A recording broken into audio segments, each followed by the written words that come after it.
Assalamualaikum warahmatullahi wabarakatuh. Perkenalkan, nama saya Nada Indriani dengan NIM 2007526. Di sini saya akan menjelaskan busana daerah Bengkulu dan daerah Sulawesi Utara. Pakaian adat Bengkulu.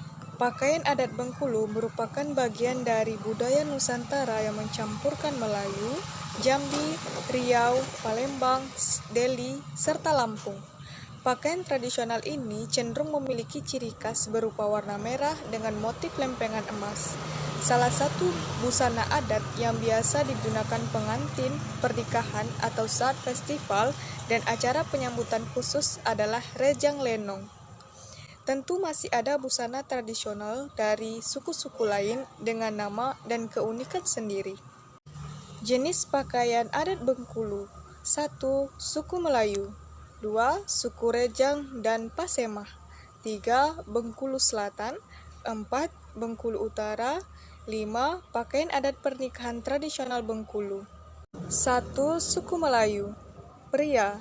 Setelan khas Melayu untuk mempelai pria terdiri dari baju berbahan kain beludru atau wol, celana hingga sedikit melebihi bawah lutut, satung lipat, serta songkok atau peci yang dikenal bernama detar atau mahkota bersunting.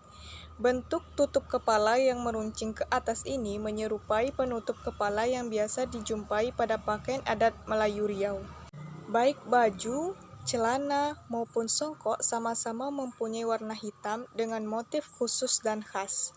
Sejumlah perhiasan misalnya kalung Sri Bulan dan emping untuk menghias dada, hiasan pinggang berbentuk pending, rantai emas pada saku, ditambah gelang dan keris, serta kaos kaki dan sepatu ataupun sandal juga melapisi pakaian ini. Wanita. Pakaian yang dikhususkan untuk wanita Melayu ini terdiri dari kebaya atau baju kurung berlengan panjang dari kain beludru atau wol, kain lecap benang dan glamor, beserta singal atau perhiasan kepala atau mahkota bermotif menyerupai kembang goyang. Tak jauh berbeda dengan baju pria, terdapat motif-motif yang juga khas pada baju, kain, dan mahkota setelan pakaian mempelai wanita. Bukan hanya pria, mempelai wanita pun memakai aksesoris seperti kalung dan gelang, serta sepatu dengan kaos kaki sebagai alas kaki. 2. Suku Rejang dan Pasemah. Pria. Para pria suku Rejang dan Pasemah mengenakan jas, detar atau peci berbentuk mancung ke atas untuk menutup kepala dan celana panjang sebagai baju khas mereka menyerupai penutup kepala untuk pakaian adat Melayu Riau. Wanita. Baju kaum wanita suku Rejang dan Pasemah Bengkulu juga punya kesamaan dengan gaya Melayu.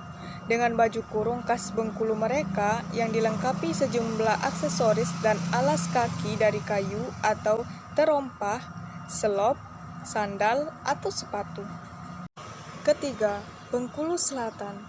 Beralih ke wilayah selatan Bengkulu, ada pakaian adat yang meliputi kemeja putih berlapis jas hitam dengan sekuntum bunga berhias rantai kecil dalam kantong jas tersebut.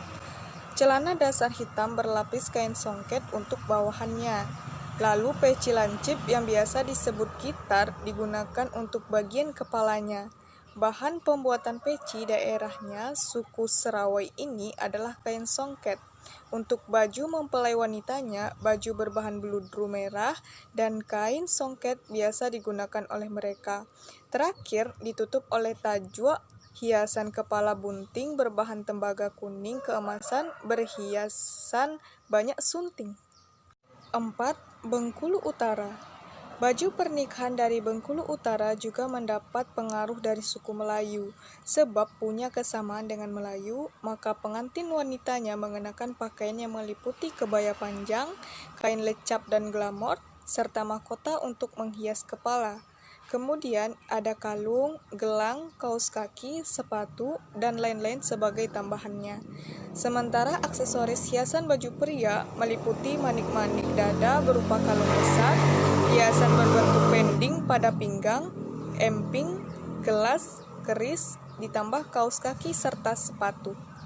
5. Pakaian adat pernikahan tradisional Bengkulu. Pengantin pria mencakup baju panjang bertutup jas berbahan beludru merah dengan baju tabur bersulam kain corak emas untuk atasannya. Bagian bawahnya ada celana panjang bertabur songket atau sarung lipat diikatkan di pinggang, sunting, songkok sebagai mahkota, serta kaos kaki dan alas kaki yang bahannya sama seperti jas tutup. Pengantin wanita mencakup kebaya panjang bertabur atau baju kurung berbahan beludru merah tua, biru tua, lembayung, atau hitam, dilengkapi sulaman benang emas membentuk bulatan-bulatan seperti lempengan uang logam untuk atasannya. Bagian bawah perpaduan atasan tersebut adalah kain songket berbahan sutra dengan motif benang emas. Ciri khas pakaian adat Provinsi Bengkulu. Pakaian adat Bengkulu yang dikenakan oleh kaum wanita berupa baju kurung berlengan panjang yang terbuat dari bahan beludru. Baju ini memiliki hiasan bertabur corak-corak serta sulaman emas berbentuk lempengan-lempengan bulat seperti uang logam. Bahan beludru yang digunakan untuk pembuatan baju kurung umumnya berwarna merah tua, biru tua, lembayung, atau hitam. Pemakaian baju kurung dipadukan dengan sarung songket berhias benang emas atau perak yang terbuat dari bahan sutra. Sementara, pakaian adat Bengkulu yang dikenakan oleh kaum pria atau baju adat pria Bengkulu terdiri atas jas, sarung, celana panjang, alas kaki yang dilengkapi dengan tutup kepala dan sebuah keris. Jas yang digunakan dalam busana adat Bengkulu biasanya berwarna gelap seperti hitam atau biru tua dan berasal dari kain bermutu tinggi seperti wol atau sejenisnya. Demikian pula untuk celananya, terbuat dari bahan dan warna yang sama. Masuk saja pada pembahasan kedua, yaitu membahas pakaian adat Provinsi Sulawesi Utara. Pakaian adat Sulawesi Utara. Di Sulawesi Utara terdapat 4 suku utama yang mendiami wilayah ini, yaitu suku Gorontalo, suku Minahasa, Bolaang, Mangondo, dan suku Sangihe Talaut. Masing-masing dari suku tersebut turut menyumbang budaya yang memiliki ciri khas tersendiri, yaitu berupa pakaian adat. 1. Suku Minahasa. Suku Minahasa terbilang lebih maju dan terampil karena kemampuannya memintal kapas sehingga membuat baju adat yang disebut dengan bajang. Ketika upacara adat, masyarakat Minahasa sudah memodifikasi pakaian adatnya menjadi lebih modern. Biasanya, baju adat Minahasa Utara untuk pria akan dikombinasikan antara kemeja, bawahan sarung, dasi, dan destar berbentuk segitiga sebagai penutup kepala. Sementara itu, pakaian wanita merupakan paduan dari kebaya, bawahan kain berwarna senada atau yapon, serta menggunakan perhiasan di sanggul, leher, lengan, dan telinga. 2. Suku Bolaang Mongondo. Suku Bolaang Mongondo dulu didirikan kerajaan dengan nama yang sama, sehingga pakaian adatnya masih dikenal hingga saat ini, serta dari kulit kayu dan pelepah buah nanas menjadi bahan utama untuk membuat pakaian. Serat ini disebut dengan lanut yang ditenun menjadi kain. Walaupun sudah jarang ditemukan, namun saat ini masyarakat masih tetap mempertahankan model pakaian adat walaupun menggunakan bahan dari kapas. Pakaian adat Sulawesi Utara dari suku ini disebut dengan baniang untuk pakaian pria, sedangkan salu untuk pakaian wanita. Pria akan mengenakan pakaian terdiri dari paduan ikat pinggang destar dan ikat pinggang pamerus. Sementara wanita akan mengenakan atasan kain sengket pelekat, bawahan tapi, dan hamunse atau hiasan emas di bagian dada. 3. Suku Sangihe Talaut. Pada umumnya, masyarakat suku Sangihe Talaut mengenakan pakaian adatnya ketika pelaksanaan upacara Tulude. Keunikan dari pakaian adat mereka yaitu terbuat dari serat tanaman pisang yang disebut dengan serat kofo.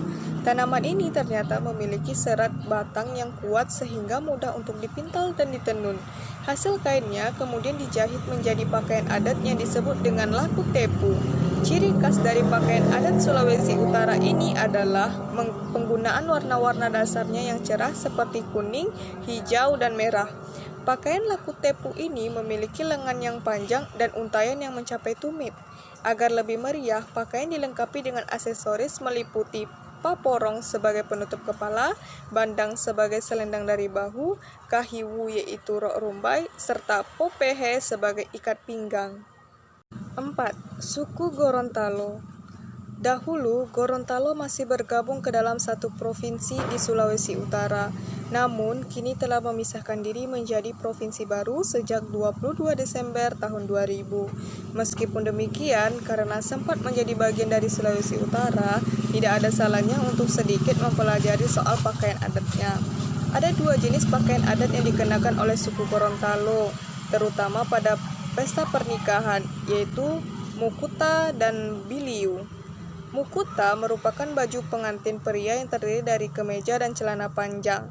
Biasanya, pengantin pria akan dikenakan beberapa aksesoris seperti tudung makuta sebagai penutup kepala, kalung bako, dan pasimeni. Sementara itu, biliu merupakan pakaian mempelai wanita yang terdiri dari baju kurung dan bawahan kuning. Mempelai wanita akan menggunakan aksesoris yang lebih banyak seperti baya lo boute sebagai ikat kepala, tuhi-tuhi, lai-lai, bauhu, wuluwawudehu, kain kecubu, ikat pinggang etango, gelang pateda, dan hiasan kuku leubu. Ciri khas pakaian adat Provinsi Sulawesi Utara. Baju adat dari Sulawesi Utara juga memiliki ciri dan karakteristik seperti baju adat lainnya. Ciri dan keunikan dari pakaian adat dari daerah Sulawesi Utara bisa dilihat dari setiap aspeknya. Misalnya bahan pembuatan kain yang dipakai untuk membuat baju adat di suatu daerah di Sulawesi Utara. Misalnya, pakaian adat yang bahannya dibuat dari pelepah nanas atau kayu. Serat alami pada pelepah nanas tersebut ditenun untuk menciptakan sebuah kain yang halus. Kemudian dijahit untuk menjadi pakaian adat, bukan hanya serat pelepah nanas saja, tapi juga serat kofo yang biasa digunakan untuk membuat kain yang akan digunakan untuk membuat sebuah pakaian adat. Serat ini berasal dari batang pohon dari jenis pisang tertentu. Walaupun begitu, tak semua pakaian adat Sulawesi Utara dibuat dari serat pohon. Ada pula suatu suku di Provinsi Sulawesi yang mampu membuat kain dari bahan kapa murni. Ciri khas lainnya dari pakaian adat daerah Sulawesi Utara adalah aksesorisnya yang menarik perhatian dan sangat semarak. Bahkan aksesoris tersebut menjadi pembeda antara baju adat yang berasal dari suatu suku dengan suku yang lainnya. Pelengkap penampilan berupa aksesoris ini memiliki keutamaan yang cukup besar dalam pakaian adat khas Sulawesi Utara tersebut. Baiklah, itulah hasil presentasi saya, yaitu menjelaskan pakaian adat Provinsi Bengkulu dan Provinsi Sulawesi Utara. Kalau ada salah kata, saya mohon maaf. Saya akhiri dengan Assalamualaikum warahmatullahi wabarakatuh.